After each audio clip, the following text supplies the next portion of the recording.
G'day gang.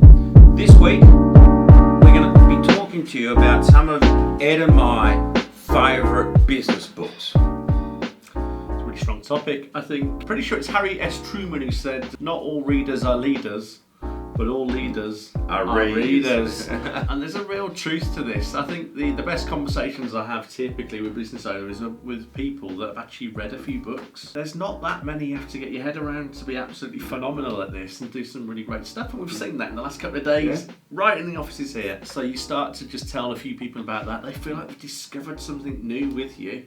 And that just helps your staff get involved in stuff as well. Certainly does. So, g'day, I'm Simo, this is Ed, and you're watching the Fastline Track Growth Show, where we talk all things karting and business.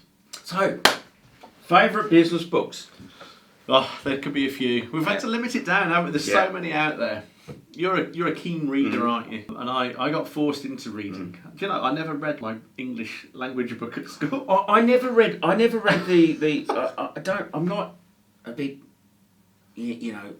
reader of normal books. Business books I'll chew through. But what is it, non-fiction? Yeah. No, I can't. Non-fiction, you're right. Fiction's the one I struggle with. Yeah. So I didn't read the book when I had to do it for my exams at school. Somehow muddled through. But suddenly I got into a whole new world of business-related books. Really, really fascinating, interesting stuff. I have recently, in the last few years, I've started to read fiction books. Have you? And do you know what's inspired me? Go on. Right.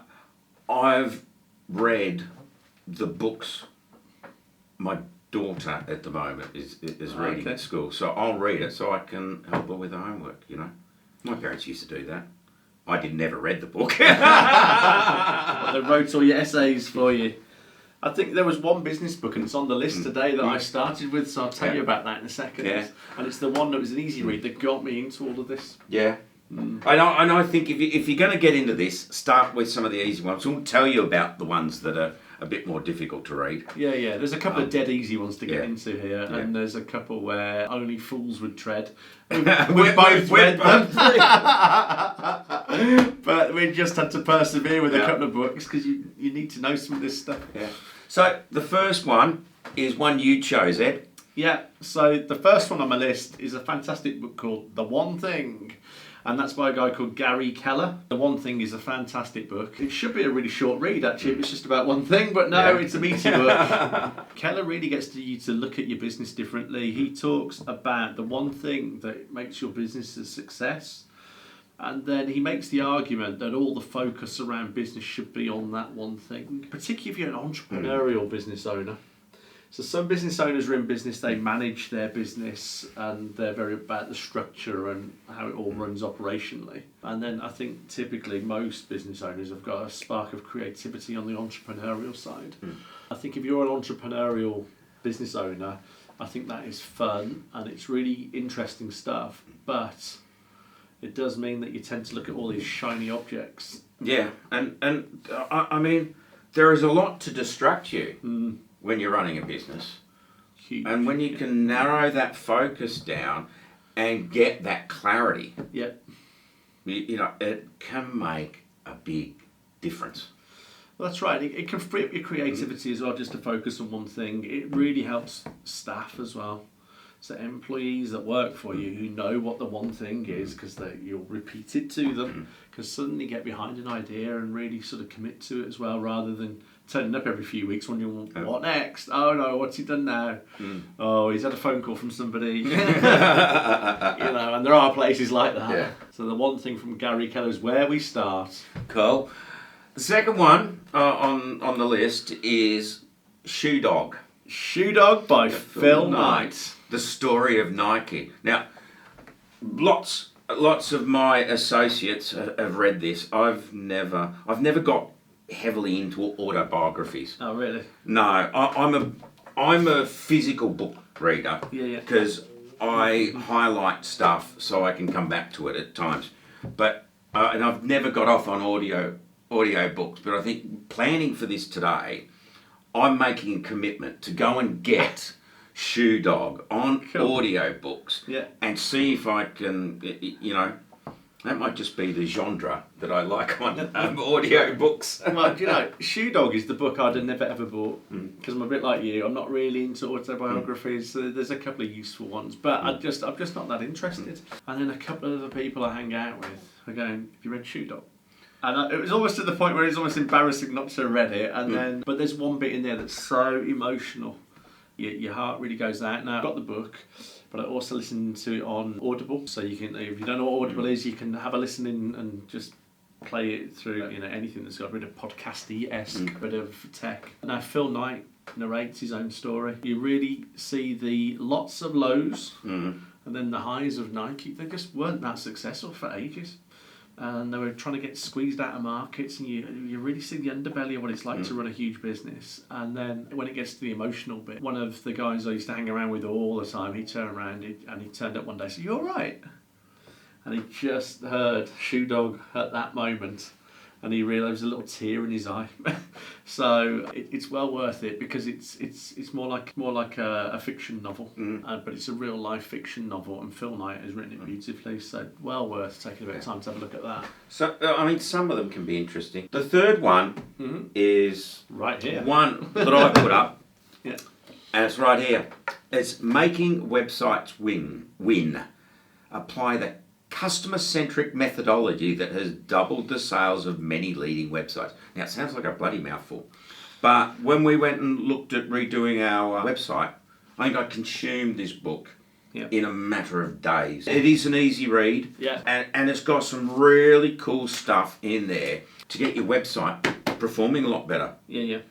If you're building a website or redesigning a website, this is a must read.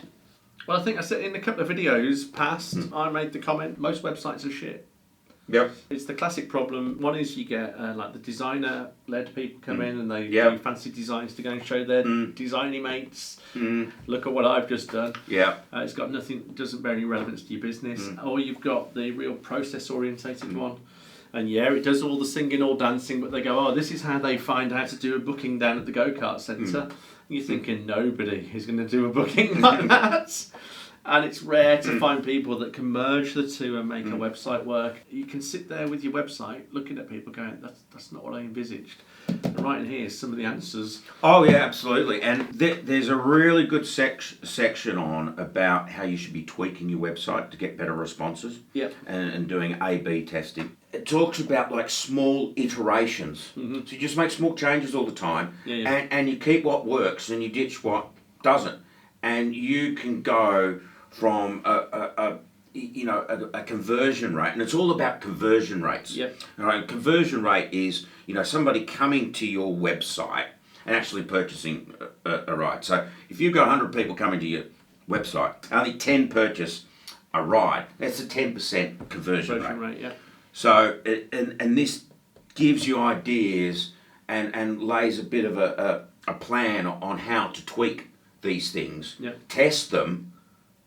Get what works and bit off what others. Your website, it's not something you build and then leave, and the answers to what you do next, because that's the difficult bit. So you go, right, I'm all on board for keeping my website live and up to date and fresh, and then you sit there and go, what next? And then you're back into the hands of the designer or the process led, and you've got to hand over that sort of control almost. Whereas this gives you an idea how to control your website. If you don't need to be tech savvy for this. But it will help you. It'll help you manage those tech people. Yeah. It's a brilliant book. I highly recommend it if you want to improve the conversion rate of your websites. Right, the next one. Oh, this is our all-time favourite. Yeah. We should have probably made it number one. Possibly. Ed introduced me to this book. He's read it. I've read it several times. Oh, I've lost count of how many times I've read that book. I've got a tatty old thing, a copy. It's highlighted stuff all over. It's got post-it notes in it. I use bits and pieces out of it all the time in day-to-day running of this company. And, well, we better tell them about the book, don't we? Yeah. It's called The Sales Bible by our legendary friend Jeffrey Gitomer. Salute to Gitomer. I mean, you know, he's very famous for his 0.5 rules, isn't he? Yeah. He's always got 5.5 Yeah, or 12 and a half, ultimate rules of how to sell. Essentially, you know, this is where we've adapted BGQs. Bloody good questions. You've heard it millions of times on these videos. But he's all about asking the right questions. Well, he is, but he gives you that basis into sales, doesn't he? So you can take somebody who's never done sales before. So you might have somebody who's a greeter down at the track who doesn't see themselves as a salesperson, more customer service. And if you want to get them more salesy without putting the word sales in their job title and watching them freeze, Gitzham has probably got all the basics that you need to understand and just put really simple stuff to put into place that will just help your sales increase. It's a really simple sort of go-to where you can get answers to go and help increase sales on top of what you're doing already. Yeah. Every salesperson I hire, I offer them a copy. Yeah. I think it's that good. And, you know, he talks about the mindset of a salesperson. He talks about questioning, and it's a brilliant read. I would discount only about 10% of what he says. Yeah, because he's not a consultative salesperson necessarily. Gitzham is really good. I mean, there'll be stuff out there that is consultative, but he's more about that traditional, what we perhaps view sales as. But he puts it into allowing people to buy and asking the right questions, gets the mindset right, gets the physique right, gets the rapport going. You turn up, you're ready, this is how you go and approach it. And as a result, this is how your sales increase. I mean, I remember you putting me in touch with this book. I came to you and I said, look, I consider myself pretty good at sales. Right, I've always been the best salesperson here, and other sales people that I've employed love me talking to their customers because I get more products into them. But I don't know how I do it. Yeah. To therefore teach my staff how to do it. And you sent me on a crash course, and that was the first book you threw at me. Yeah. And I was reading it. I do that. I do that. I do that too. And as soon as I started realising that that's what I was doing in my in my conversations with people, I started to do it more. And guess what? I got better results. Sales, So you know, sales isn't gift of the gab. You're not born with it. It's an absolutely learnable skill. It's a really valuable skill that everybody in your organisation should have, and Gitzham can ease them into that. And then as you start to recognise stuff, it enables you a basis for coaching as well, because you go, okay, they've done a couple of things here, but then we lost it here. And if you can start to work out where we started to lose the sale, all of a sudden there'll probably be an answer in Gitzham at quite a level that's very easy to get on board with and access that information. The next one's one you put on the board, and that's on my wish list. It's on your wish list. Well, it's on my reading list from Amazon.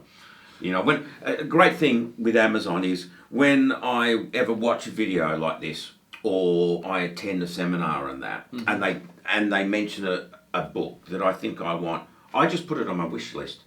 And then when I run down, and I've got a stack of books at home that I just churn through, and then when I run down, I buy another lot. I just buy them. Yeah. I mean, because there's a lot of books. I've got hundreds of books lying in the house. They're bloody everywhere. Deb's long suffering, but they are just everywhere. But as soon as I hear a book and I think, that'd be useful for me, I just literally just buy it there and then, and I just get it shipped out to me. And then Amazon turn up a day or two later, and then I just file it with the no. There's some orders that I go through. We won't talk about how I order my books and reading. Right, so your choice is The Ultimate Sales Machine by Chet Holmes. Yeah, God rest his soul. He's a bit of a legend, isn't he? He is, yeah. Friends with Tony Robbins, I think, but he's no longer with us, sadly. But yeah, Chet Holmes' books, I don't find them the easiest to read, but they are easy to get into. It's certainly not the toughest we've got on these lists that you're about to discover in the next video. But The Ultimate Sales Machine, Chet looks at 12 strategies that covers the whole of your business. So if you really want to go and have a look at that, that's a really great starting point. I mean, there's a book not on this list, and I'll just mention it in passing. But I was really umming and ahhing about the E-Myth, which is Michael Gerber. I've met the man himself, lovely fella. But Chet Holmes, I think, is more accessible. Both of them very good authors. Got a lot of time for Michael Gerber, if I ever get to meet you again, Mr. Gerber. And sadly, Chet's no longer with us, but his knowledge and everything he did, I think he started as a karate instructor from memory. But as so many people do, they start with this idea and build it into something awesome, but understand how and why and how it all applies. But the Chet Holmes book, The Ultimate Sales Machine, you look at a dozen strategies that covers the whole of your business. It's a really valuable book that works well across, work for every kart track that's looking at this video right now. That is probably a good place to stop the video. Cool. And we'll leave the other Half a dozen. 6, half a dozen. Okay, you got it right. Well, I think we'll start with the next one with the first business book. Oh, your that first I business really book got that you read. into, Yeah. and I'll explain why I liked it and why it's a good starter book. That'll be the beginning of the next video, and I'll talk a bit about that as well. It's a good book, so you have to wait and see. Oh, I love that book. Right, so it's goodbye from me, Cheerio from me. and we'll see you next week. See you soon.